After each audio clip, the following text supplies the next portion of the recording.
ug bisan sa tibuok Mindanao ang waterfalls sa barangay Giban sakop sa lungsod sa Concepcion, Misamis Occidental.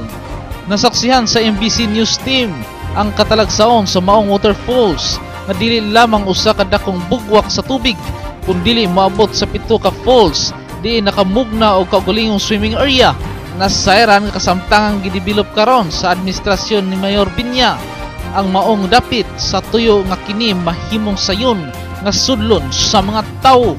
Kahinumduman nga ang maong waterfalls labihan ka bugnaw ug ang gihagbungan sa tubig niini mao'y igong giladmon nga pwede maka-swimming ang kinsaman ang maligo niini. Alang sa MBC News Patrol, ako si Janry Solis.